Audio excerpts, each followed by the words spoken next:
ini kita akan kembali merenungkan firman, saudaraku. Ya, saya berdoa, saya merenungkan apa yang dapat dibagikan pagi hari ini, dan saya percaya ketika Tuhan tuntun untuk saya menyampaikan hal ini adalah yang menjadi kebutuhan kita, saudaraku. Ya, boleh ditampilkan PowerPoint-nya. Nah, saudara, pagi ini saya mau menyampaikan tentang satu hal, yaitu pujian yang membawa kemenangan. Kita akan melihat dari Kisah Para Rasul pasal yang ke-16, ayatnya yang ke-19 sampai ayat yang ke-40, ya, cukup panjang. Tapi kita akan menyimak. Bapak Ibu yang mau mengikuti membaca di rumah juga dengan suara yang terdengar, silahkan mengikuti, supaya telinga kita mendengar firman dan iman timbul dari pendengaran akan firman Kristus. Kisah Para Rasul 16 ayat 19 sampai ayat yang ke-40. Ketika tuan-tuan perempuan itu melihat bahwa harapan mereka akan mendapat penghasilan lenyap, mereka menangkap Paulus dan Silas lalu menyeret mereka ke pasar untuk menghadap penguasa. Setelah mereka membawa keduanya menghadap pembesar-pembesar itu, berkatalah mereka, katanya, "Orang-orang ini mengacau kota kita. Ini karena mereka orang Yahudi, dan mereka mengajar adat istiadat yang kita sebagai orang Rom tidak boleh menerimanya atau menurutinya. Juga orang banyak bangkit menentang mereka, lalu pembesar-pembesar kota itu menyuruh mengoyakkan pakaian dari tubuh mereka dan mendera mereka. Setelah mereka berkali-kali didera, mereka dilemparkan ke dalam penjara. Kepala penjara diperintahkan untuk menjaga mereka dengan sungguh-sungguh. Sesuai dengan perintah itu, kepala penjara memasukkan mereka ke ruang penjara yang paling tengah dan membelenggu kaki mereka dalam pasungan yang kuat. Tetapi kira-kira tengah malam, Paulus dan Silas berdoa dan menaikkan puji-pujian kepada Allah, dan orang-orang hukuman lain mendengarkan mereka. Akan tetapi terjadilah gempa yang hebat sehingga sendi-sendi penjara itu goyah, dan seketika itu juga terbukalah semua pintu dan terlepaslah belenggu mereka semua. Ketika kepala penjara itu terjaga dari tidurnya dan melihat pintu-pintu penjara terbuka, ia menghunus pedangnya hendak membunuh diri, karena ia menyangka bahwa orang-orang hukuman itu telah melarikan diri. Tetapi Paulus berseru dengan suara nyaring, katanya, "Jangan celakakan dirimu sebab kami semua masih ada di sini." Kepala penjara itu menyuruh membawa suluh lalu berlari masuk, dan gemetar tersungkurlah ia di depan Paulus dan Silas. Ia mengantar mereka keluar sambil berkata, "Tuan-tuan, apakah yang harus aku perbuat supaya aku selamat?" Jawab mereka, "Percayalah kepada Tuhan Yesus, engkau dan akan selamat engkau dan seisi rumahmu." Lalu mereka memberitakan firman Tuhan kepadanya dan kepada semua orang yang ada di rumahnya. Pada jam itu juga kepala penjara itu membawa mereka dan membasuh bilur mereka. Seketika itu juga ia dan keluarganya memberi diri dibaptis. Lalu ia membawa mereka ke rumahnya dan menghidangkan makanan kepada mereka, dan ia sangat bergembira bahwa ia dan seisi rumahnya telah menjadi percaya kepada Allah. Setelah hari siang, pembesar-pembesar kota menyuruh pejabat-pejabat kota pergi kepada kepala penjara dengan pesan, "Lepaskanlah kedua orang itu." Kepala penjara meneruskan pesan itu kepada Paulus, katanya, "Pembesar-pembesar kota telah menyuruh melepaskan kamu. Jadi keluarlah kamu sekarang dan pergilah dengan selamat." Tetapi Paulus berkata kepada orang-orang itu, "Tanpa diadili mereka telah mendera kami, warga negara Roma, di muka umum, lalu melemparkan kami ke dalam penjara. Sekarang mereka mau mengeluarkan kami dengan diam-diam. Tidak mungkin demikian. Biarlah mereka datang sendiri dan membawa kami keluar. Pejabat-pejabat itu menyampaikan perkataan itu kepada pembesar-pembesar kota. Ketika mereka mendengar bahwa Paulus dan Silas adalah orang Rom, maka takutlah mereka. Mereka datang minta maaf, lalu membawa kedua rasul itu keluar dan memohon supaya mereka meninggalkan kota itu. Lalu mereka meninggalkan penjara itu dan pergi ke rumah Lydia, dan setelah bertemu dengan saudara-saudara di situ dan menghiburkan mereka, berangkatlah kedua rasul itu. Amin. Puji Tuhan. Cukup panjang ini ya, ayat yang kita baca ayat 19 sampai ayat yang ke-40. Saudara, ini menceritakan tentang Paulus dan Silas yang mengalami aniaya, bahkan dimasukkan ke dalam penjara ketika mereka memberitakan Injil, ketika mereka melayani di Filipi.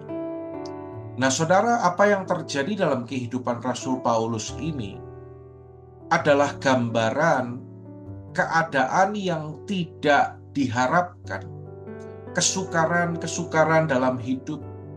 Meskipun mereka mengalami semuanya itu bukan karena kesalahan sendiri, saudara.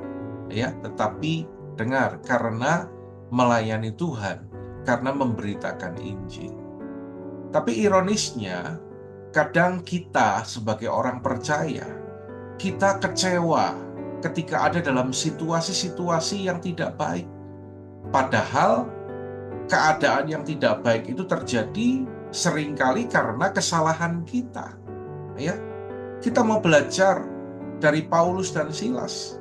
Mereka dipenjara, mereka didera, mereka tidak pernah menyalahkan Tuhan atas apa yang terjadi dalam kehidupan mereka. Mereka tidak marah, saudara. Buktinya apa? Buktinya apa? Tadi kita membaca bagaimana pada pagi hari, pada pukul 3, mereka justru menaikkan puji-pujian kepada Tuhan. Ya, di tengah malam itu mereka menaikkan pujian. Saat itu mereka masih terbelenggu, tangan kaki mereka masih terbelenggu. Mereka masih dalam penjara. Kadang kan orang berkata, ya nanti kalau masalah saya sudah selesai, Pak, nanti saya mau lebih sungguh-sungguh lagi sama Tuhan.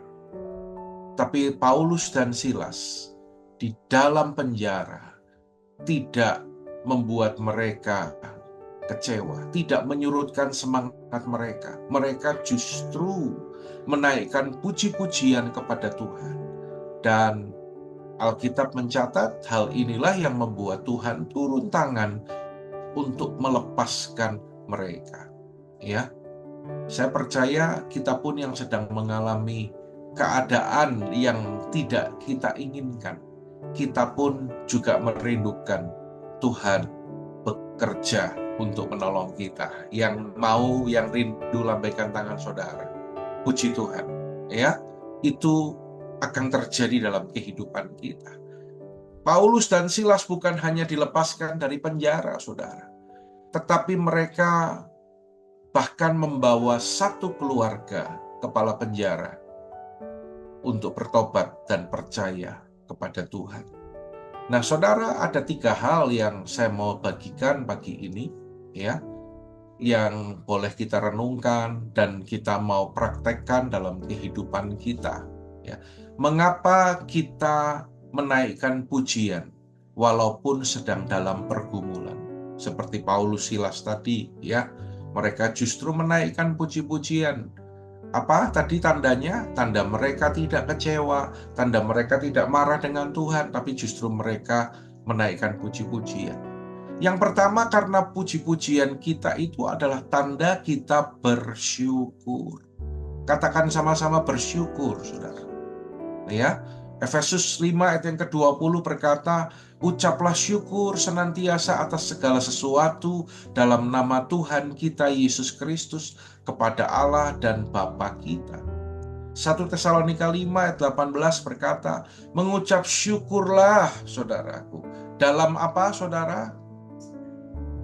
Ketika aku diberkati, ketika semuanya baik-baik saja, bukan. Tapi Alkitab katakan mengucap syukurlah sama-sama dalam segala hal. Sebab itulah yang dikehendaki Allah di dalam Kristus Yesus bagi kamu. Ya, saudara, ini memang perlu belajar untuk melakukan ini. Ya, pujian yang kita naikkan kepada Tuhan haruslah menjadi pujian yang tulus, keluar dari hati kita, saudara, sebagai ucapan syukur kepada Tuhan. Tulus itu berarti nggak pura-pura. Ya, tulus itu berarti dari apa yang ada di dalam hati dan yang keluar dari mulut sama. Karena itu saya selalu mengajarkan, ayo kita hidup itu apa adanya. Ya, saya belajar sebagai seorang hamba Tuhan. Saya itu hidup itu apa adanya. Kalau iya ya bilang iya. Kalau tidak ya bilang tidak. Kalau saya tidak melakukan ya saya bilang tidak.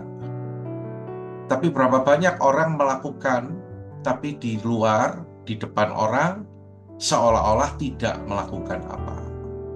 Berapa banyak orang masih kompromi dengan dosa, tapi kalau di depan orang, seperti malaikat, saudara.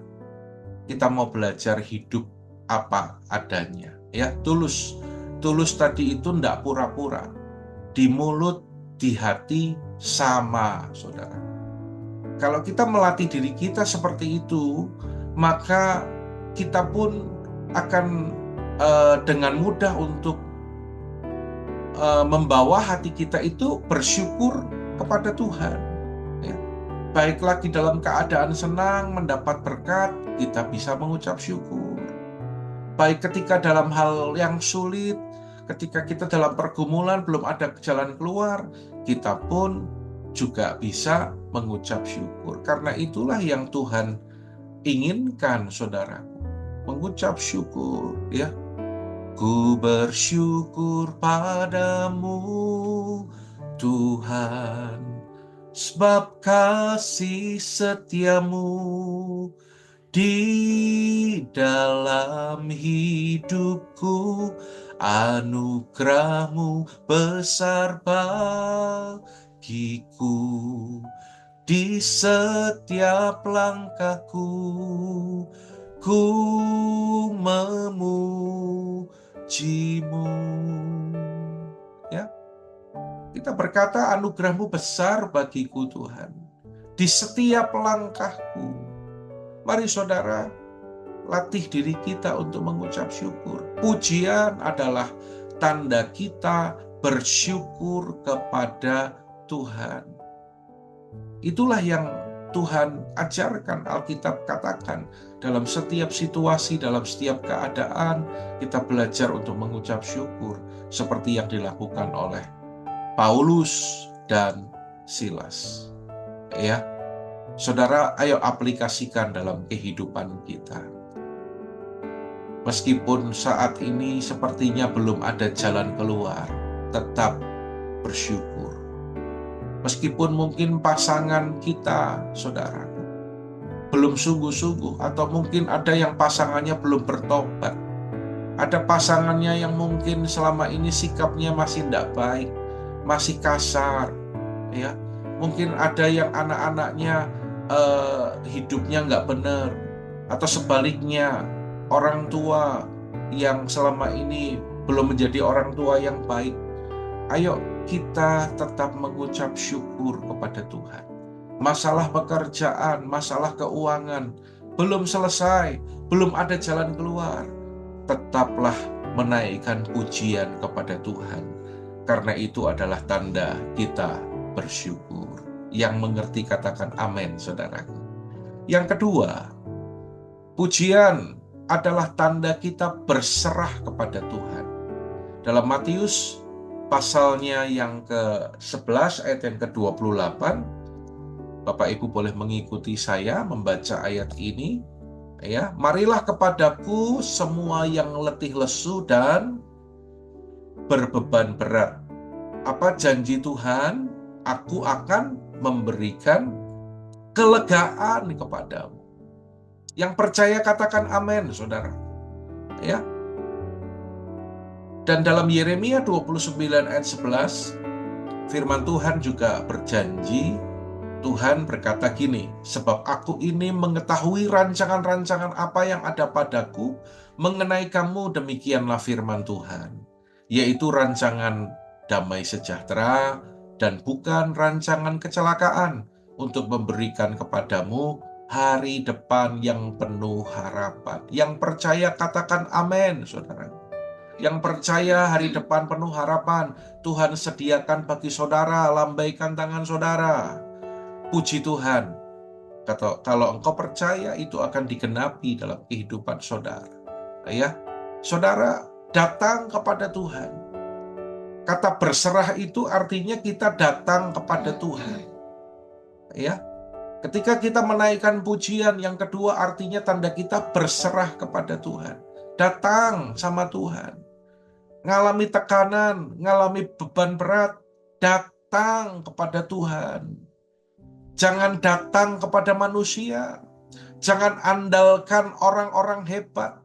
Jangan andalkan orang-orang kuat, tapi andalkan Tuhan, saudara.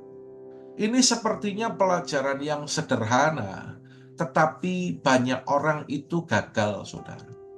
Ya, untuk belajar mengandalkan Tuhan. Belajar untuk berserah kepada Tuhan.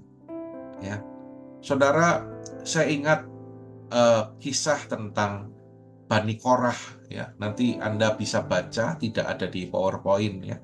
Dalam Mazmur pasal yang ke-42, ayat yang ke-6 dan ayat yang ke-7, Bani Korah berkata demikian, mengapa engkau tertekan, hai jiwaku, dan gelisah di dalam diriku? Berharaplah kepada Allah, sebab aku akan bersyukur lagi kepadanya, penolongku dan Allahku. Jiwaku tertekan dalam diriku, sebab itu aku mengingat engkau dari tanah sungai Yordan dan pegunungan Hermon dan gunung Misar. Ya. Ini adalah lagunya. Ku bersyukur kepadamu, sumber pengharapanku, penolongku dan Allahku, tiada yang sepertimu. Jadi ini cerita tentang Bani Korah dan orang-orang Israel pada saat itu yang sedang bersedih hati. Bahkan dikatakan seperti orang berkabung. Siapakah Bani Korah? Mereka adalah keluarga dari suku Lewi, saudara. Korah ini adalah keluarga dari suku Lewi yang memang diberikan karunia. Mereka itu pandai untuk menyanyi dan memimpin umat Allah dengan nyanyian syukur di bait Allah, di rumah Allah. Namun sebagai pemimpin di rumah Allah, justru mereka sedang mengalami kekeringan, sedang mengalami haus akan hadirat Tuhan, sehingga berseru, mengapa engkau melupakan aku?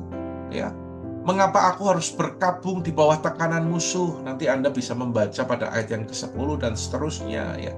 Tapi justru dalam pengalaman atau tekanan yang luar biasa itu, saudara, Bani Korah merasakan kerinduan yang besar, yang tiada tara untuk bertemu dengan Tuhan yang perkasa. Ada beberapa nasihat yang kita bisa pelajari dari kehidupan Bani Korah, saudara. Ya, ketika kita sedang dalam keadaan gelisah, ya, saudara, apa yang harus kita lakukan? Kita harus jujur kepada diri kita sendiri. Ya. Dia berkata, mengapa tertekan, hai jiwaku? Putus asa, sedih, gelisah, hai jiwaku. Jujur. Kalau kita lagi dalam keadaan gelisah, ya jujur ngomong sama Tuhan.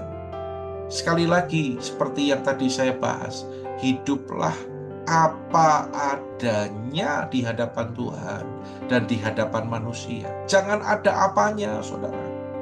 Buat apa kita hidup sepertinya kita orang baik, orang hebat, padahal maaf, di belakang hidup kita tidak baik-baik saja, saudara. Ya, kita rugi sendiri nanti. Kita belajar, ya. Bani Korah mengajar kita untuk jujur dan pada ayat tadi Mazmur 42 ada kata berharap ya, kata berharaplah kepada Allah. Ini yang diajarkan kalau engkau sedang dalam kesedihan, dalam kegelisahan, dalam masalahmu, berharap sama Tuhan. Nah, kata berharap pada tulisan Bani Korah ini ya dalam bahasa Ibraninya itu berasal dari kata menunggu. Jadi berserah, berharap itu berharap ini dari kata menunggu atau menunggu dengan sabar, saudara. Jadi artinya pemazmur atau Bani Korah ini tidak hanya semata-mata berkata dirinya itu percaya kepada Allah, percaya kepada Tuhan, namun juga sekaligus dia itu secara aktif mempercayakan dirinya kepada Tuhan. Itulah berserah, saudara. Percaya dan mempercayakan diri kita kepada Tuhan. Saya kutip tulisan seorang bernama C.S. Lewis ya. C.S. Lewis, seorang penulis teolog Kristen dan salah satu tokoh intelektual dunia. Tidak ada di PowerPoint ya, Anda bisa dengar dan nanti akan dicatat dalam rangkuman khotbah ini. Dia berkata gini, C.S. Lewis ini, carilah dirimu dan dalam jangka panjang Anda hanya akan menemukan kebencian, kesepian, keputusasaan, kemarahan, kehancuran, dan kebusukan. Tetapi dia bilang sebaliknya apa? Carilah Kristus dan Anda akan menemukan dirinya dan dengannya semuanya akan terlepas. Ya, cari Tuhan. Kenapa saya selalu katakan sedang dalam pergumulan, cari Tuhan. Lagi banyak masalah, jangan menjauh, justru cari Tuhan. Karena Anda akan menemukan pribadi Tuhan. Engkau akan mengalami kuasanya yang hebat digenapi dalam kehidupan saudara. Allah tidak meminta untuk sekedar kita mempercayainya, tetapi kita juga mengimaninya. Ya. Nah, saudara, kembali lagi tadi yang kedua, kita belajar mengapa kita harus selalu menaikkan pujian. Mulutku penuh dengan pujian kepadamu ya Yesus Tuhan. Sepanjang hari ku beri penghormatan kepadamu ya Allahku, karena pujian adalah tanda kita berserah kepada Tuhan. Ya, mau belajar berserah kepada Tuhan? Amin. Yang mau lambaikan tangan saudara. Pertanyaan saya gini, selama ini apakah saudara sudah berserah sama Tuhan ketika sedang menghadapi pergumulan? Ya, berserah kepada Tuhan. Yang ketiga, mengapa kita menaikkan pujian? Karena pujian tanda beriman. Ibrani 11 ayat yang pertama, juga Ibrani 11 ayat yang ke-30 berkata, iman adalah dasar dari segala sesuatu yang kita harapkan dan bukti dari segala sesuatu yang tidak kita lihat. Karena iman maka runtuhlah tembok-tembok Yeriko setelah kota itu dikelilingi 7 hari lamanya, saudara. Ya, apa yang ketiga? Mengapa kita harus menaikkan pujian ketika sedang ada dalam kesesakan, dalam pergumulan? Karena pujian yang kita naikkan tanda kita beriman kepada Allah. Ya. Kalau kita kagum sama seseorang, mungkin Anda pernah menerima kebaikan atau Anda lihat hidupnya kok hebat ya, luar biasa. Kadang kita itu sering ulang-ulang cerita atau sebut nama orang itu. Betul enggak, saudara? Ya. Kita akan cerita terus tentang dia. Kalau saudara pernah mengalami kebaikan dari seseorang, Anda akan cerita terus nama orang itu kepada setiap orang, pada setiap teman-teman Anda. Bukankah terhadap Allah, kita pun harus lakukan lebih dari itu, saudara? Kalau kita percaya Allah kita sanggup menolong kita. Allah kita sanggup untuk menyelesaikan pergumulan kita. Maka mulut kita pun akan terus memuji-muji Tuhan. Ya, biasakan, naikkan pujian, bukan sungut-sungut, naikkan ucapan syukur. Ibrani 12 ayat yang kedua berkata, marilah kita melakukannya dengan mata yang tertuju kepada Yesus, yang memimpin kita dalam iman dan yang membawa iman kita itu kepada kesempurnaan, yang dengan mengabaikan kehinaan tekun memikul salib ganti sukacita yang disediakan Allah bagi dia yang sekarang duduk di sebelah kanan tahta Allah. Nah, saya pernah membahas dalam satu materi khotbah saya bahwa dalam bahasa Inggris itu lebih jelas di sini ya, dikatakan looking to Jesus the author and finisher of our faith. Jadi Yesus adalah author, artinya Yesus seorang chief leader, dialah yang memulai perjalanan iman kita dan dialah penyempurna iman kita. Jadi bukan dengan kekuatan kita. Bahkan kita beriman pun, iman yang kita miliki itu pun, itu semata-mata juga adalah pemberian atau karunia dari Allah. Ya, saudara, pujian tanda kita beriman. Kalau kita hidup dalam iman, artinya kita itu memandang fokus kepada Tuhan saat kita itu sedang menghadapi persoalan dan masalah. Karena Dia yang akan menyempurnakan iman kita. Meskipun kadang kita belum mengerti ya, saudaraku ya.